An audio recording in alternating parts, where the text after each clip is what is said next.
Hi guys, welcome back. तो आपने अगर चैप्टर 13 तक सारे वीडियोस देखे तो here I am back with chapter 14। तो देखते हैं आगे क्या होता है। आन्या जैसे ही घर पहुंचती है, गौरव दरवाज़ा खोलता है। आन्या गौरव को कहती है कि वो आन्या के कमरे में चले। आन्या को उससे कुछ पूछना है और आन्या उसे अपने कमरे में ले आती है। गौरव बोलता है, हाँ दीदी पूछो, क्या पूछना है? फिर कुछ केस को लेकर। आन्या उसकी बात को अनसुना करते हुए गौरव से पूछती है, तू आलोक को कैसे जानता है? वो तो मेरे कॉलेज में था, तुझसे कब जान पहचान हो गई? गौरव चिढ़ता हुआ बोलता है, आपका दीदी फिर वही शुरू हो गया, सवाल जवाब पूछना। मैं नीरव के साथ ही एक दो बार मिला था आलोक से। आन्या फिर पूछती है, तू उस दिन कह रहा था ना आप आलोक से शादी कर लो, क्यों बोल रहा था? गौरव बोला, क्योंकि आलोक आपको काफ़ी पसंद करता है। आन्या पूछती है, तुझे कैसे पता?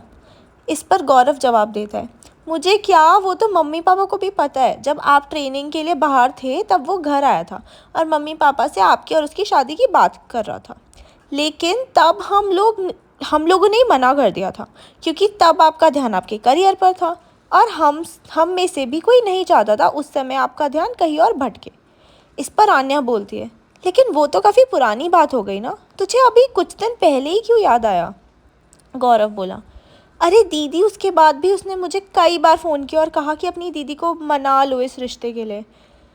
वैसे भी दीदी इसमें क्या ही परेशानी है, अच्छा कमाता है, खाता है, अच्छी नौकरी भी है, प्रोफेसर है कॉलेज में। मुझे वैसे विष्णु ज़्यादा पसंद है और उसको भी आप पसंद हो, तो उसी से कर लो। आन्या गुस्सा करती हुई बोली, तू बिना मतलब का अपना दिमाग ना चला। मुझे ये बता, तू उससे आखिरी बार कब मिला? गौरव बोला, मिला नहीं, उसका फ़ोन आया था यही कोई महीना पहले। आन्या गुस्से में बोली, तो तूने मुझे बताया क्यों नहीं? गौरव बोला, अरे दी क्या हो गया, आप शादी के नाम से ही चिढ़ जाते हो, बस इसीलिए हिम्मत नहीं हुई कभी। लेकिन हुआ क्या है? आन्या फिर से गौरव की बातों को अनसुना करके उससे पूछती है, कुछ तुझे पता है किस विषय का प्रोफेसर है? गौरव बोलता है, शायद केमिस्ट्री। जो उसे एकदम से डॉक्टर अमित की बात ध्यान आती है कि वो जहर कहाँ कहाँ मिल सकता है, और उसके दिमाग में एकदम कौंधता है, कहीं कातिल आलोक ही तो नहीं?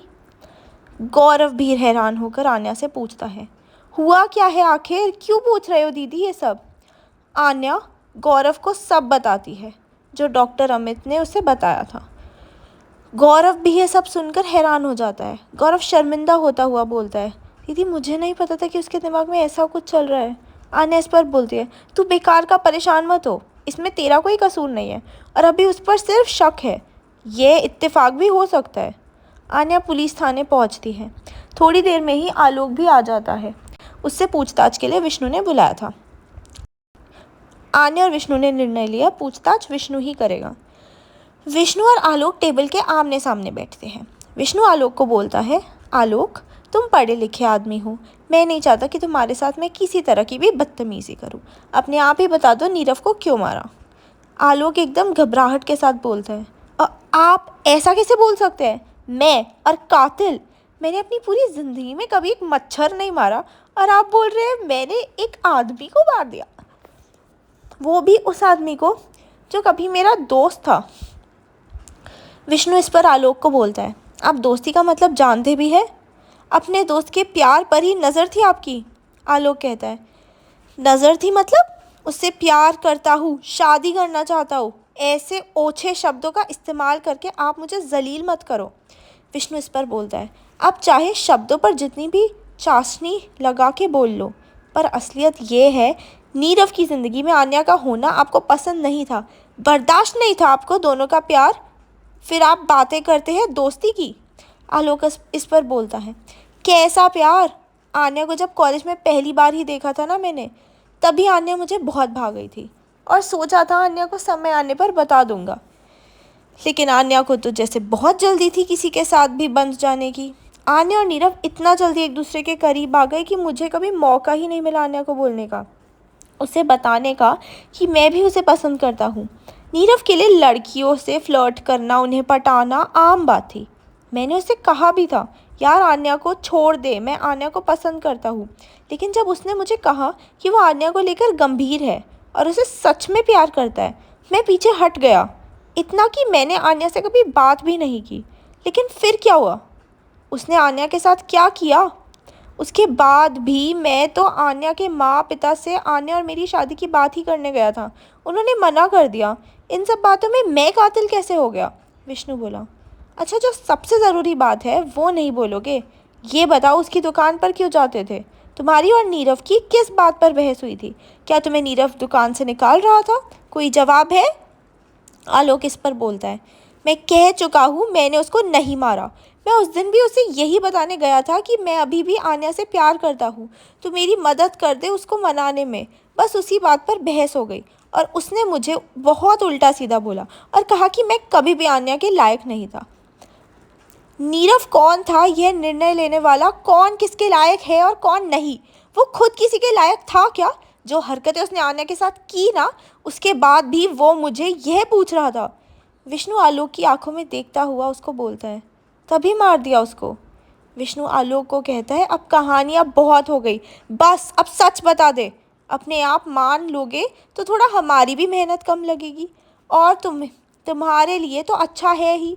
तुम नीरव से मिलते थे और तुमने उसे जहर देना शुरू कर दिया। तुम्हारे लिए तो जहर का इंतज़ाम करना भी कितना आसान था। आखिर केमिस्ट्री के प्रोफेसर हो।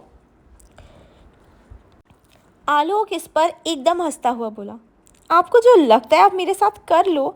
मैंने कुछ नहीं किया। आप मेरे घर, मेरे कॉलेज, जहाँ जाकर पता करना चाहते हो तो पता कर लो। और ये जो आप कह रहे हैं कि मैं केमिस्ट्री का प्रोफेसर हूँ तो मेरे लिए जहर का इंतज़ाम करना आसान था, तो आप भूल रहे हैं कि नीरव की खुद भी सुनार की दुकान थी।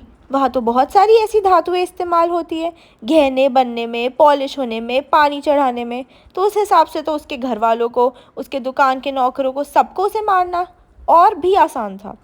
विष्णु और आन्या आलोक की इस बात पर एकदम चौंक जाते हैं। दोनों को ही जैसे अपनी गलती का एहसास हुआ हो। उन्हें क्यों ये ध्यान नहीं आया? उसके बाद भी न जाने कितनी देर तक आलोक से पूछताछ चलती रही।